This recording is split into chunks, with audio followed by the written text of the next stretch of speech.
सड़क सुरक्षा फोर्स पंजाब जीवन रक्षा के लिए प्रतिबद्ध 24 घंटे। मात्र 1 साल में सड़क दुर्घटना में होने वाली मृत्यु में लगभग 50% की कमी।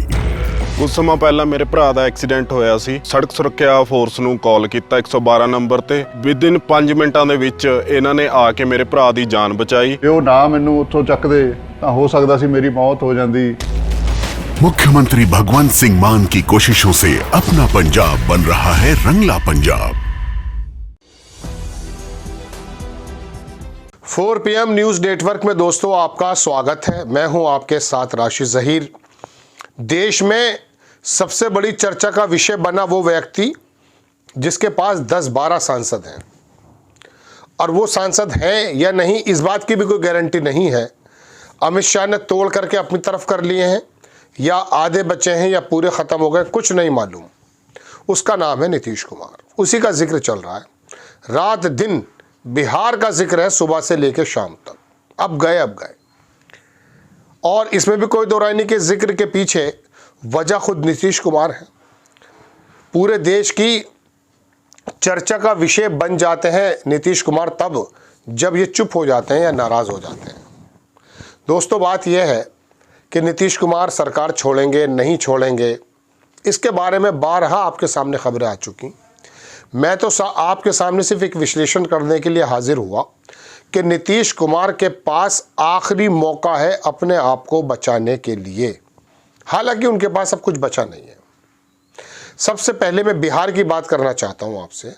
बिहार में वो जिसके साथ होते हैं सरकार बन जाती है, क्योंकि 3-4 वर्गों का वोट उनके पास मतलब इंटैक्ट रहता है। और दोस्तों लालू प्रसाद यादव ने भी उनको इस्तकबाल कर दिया है। उनकी कुछ बातों से ऐसा महसूस भी होता है कि शायद वो मोदी जी यानी कि बीजेपी को छोड़ना भी चाहते हैं।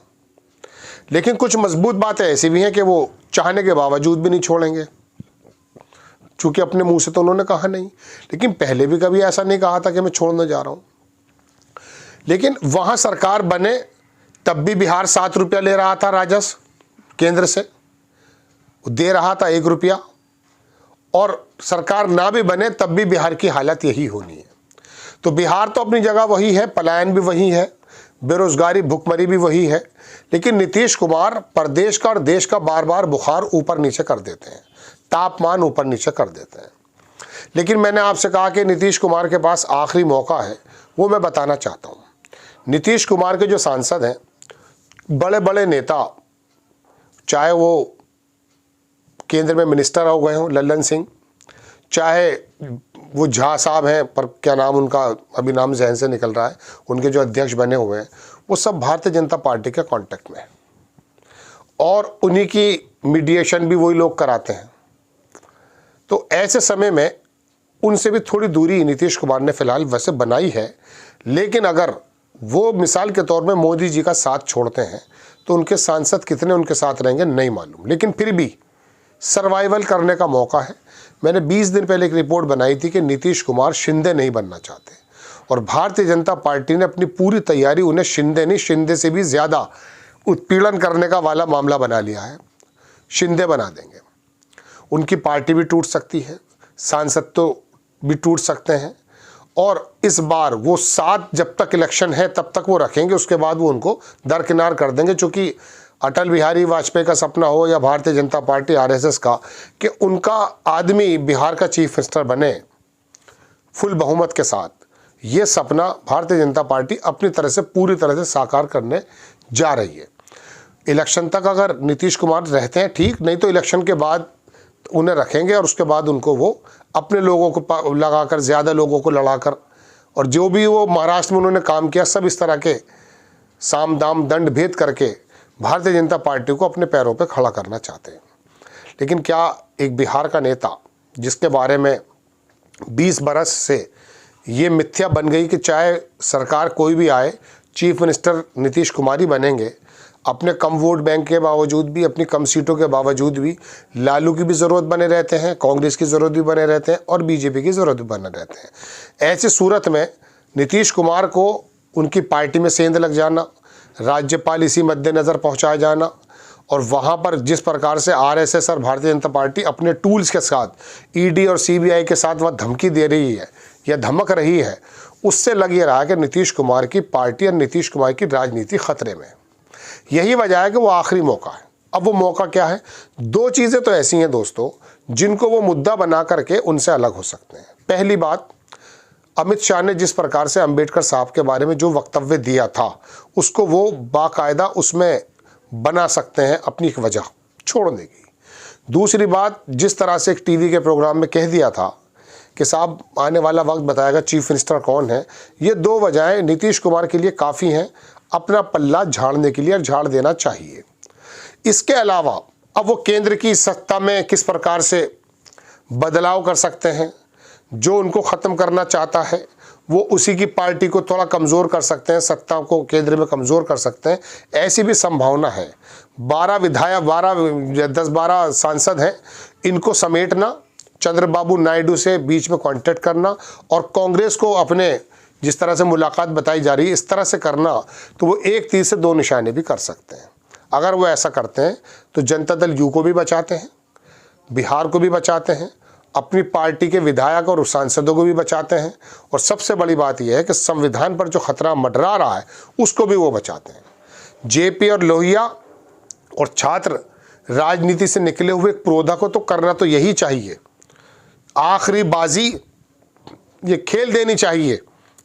राज्यपाल कोई भी हो, तंत्र कोई भी हो, दबाव किसी प्रकार का भी हो, लेकिन नीतीश कुमार अगर इस वाली बात को कर जाते हैं तो वाकई में वो उनकी पार्टी बचे ना बचे, लेकिन फिर भी वो ऐसा काम ज़रूर कर जाएंगे कि जिससे केंद्र में भी और बिहार में भी और तमाम देश में भी एक मैसेज ज़रूर चला जाएगा कि आखिर वक्त में आ करके उन्होंने समाजवाद की जड़ों को मजबूत किया है, संविधान के खतरों को दूर कर दिया है। दोस्तों बात यह है, मैंने कहा ना कि नीतीश कुमार अब धीरे धीरे उनकी पार्टी उनसे छीन ली गई है। देखिए दिल्ली में जब वो गए, आप सुन चुके हैं बारहा, उनके साथ उनका कोई विश्वास पात्र नेता नहीं था जो हमेशा रहते हैं। विजय चौधरी हों, लल्लन सिंह हों या झा साहब हों, कोई साथ नहीं था। और जाकर के मनमोहन सिंह के परिवार में जो बताया जाता सलमान खुर्शीद और प्रियंका गांधी से उनकी मुलाकात हुई है, कोई फोटोग्राफ्स भी वहाँ का नहीं है।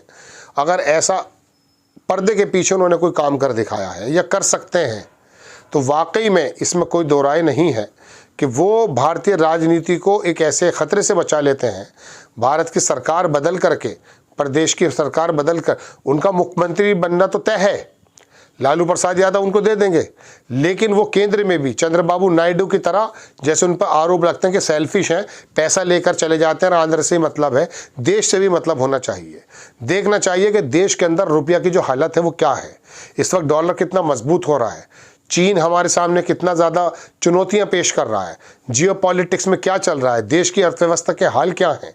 430 रुपीज़ यानी कि $5 के प्रति हर व्यक्ति जब कम कर्जदार हो गया सूचना के मुताबिक, तो ऐसे समय में नीतीश कुमार का भी फ़र्ज़ बनता है, चंद्रबाबू नायडू का भी फ़र्ज़ बनता है, चिराग पासवान का भी फ़र्ज़ बनता है और शिंदे का भी फ़र्ज़ बनता है। ये मैंने 4 आदमियों का नाम मालूम है क्यों लिए हैं? इसीलिए लिए हैं कि ये 4 लोग इकट्ठे हो जाते हैं ना तो भारतीय जनता पार्टी की केंद्र की सरकार भी डगमगा जाएगी। चिराग पासवान को अपने पिता का बदला भी लिया जा सकता है, देश का भी काम हो सकता है, और जिस प्रकार से सीएम से डिप्टी सीएम और गृह मंत्रालय तक नहीं दिया गया शिंदे को, वो शिवसेना को जब तोड़ सकते हैं तो वो यहाँ पर आकर वो भारतीय जनता पार्टी को भी जवाब दे सकते हैं। एक बात, लेकिन ये सब काम होगा नीतीश कुमार पे। हैरत की बात है, 10-12 सांसदों का पार्टी का आदमी देश की राजनीति की धुरी बना हुआ है। बहरहाल फिलहाल तो वो देश के अंदर एक ऐसी धुरी बन जाए, देश की अर्थव्यवस्था के मद्देनज़र, संविधान के खतरे के मद्देनज़र, ये वाकई नीतीश कुमार को करना चाहिए और ये आखिरी मौका है, वरना अभी इलेक्शन होने वाले हैं जनाब। नीतीश कुमार के हालात देख लीजिएगा, भारतीय जनता पार्टी क्या करेगी। रामविलास पासवान हो, शिंदे हो, वसुंधरा राजे हो, रमन सिंह हो, शिवराज चौहान हो, अडवाणी, मतलब दर्जनों नेता उनके हों या बाहर के हों, उनके वो हाल देख सकते हैं क्या हुए हैं। नीतीश कुमार को सुरखाब के पर नहीं लगे हुए कि तुम्हारे साथ वो हमेशा तुम्हें ढोते ही रहेंगे। अमित शाह के मन की बात तो निकली थी कि इलेक्शन के बाद ही पता करेगा, एनडीए तय करेगा कौन चीफ मिनिस्टर, और संविधान के अंबेडकर के मुद्दे पे वो जो बहुत बात बोल चुके हैं। तो ऐसी सूरत में नीतीश कुमार की कुछ बातें तो पॉजिटिव लगती हैं कि शायद वो कुछ कर पाए, लेकिन बहरहाल वक्त के गर्भ में छुपी हैं तमाम ये चीज़ें। आपको खबर कैसी लगी अपनी राय कमेंट्स बॉक्स में ज़रूर दीजिए। चैनल को सब्सक्राइब कीजिए, शेयर कीजिए।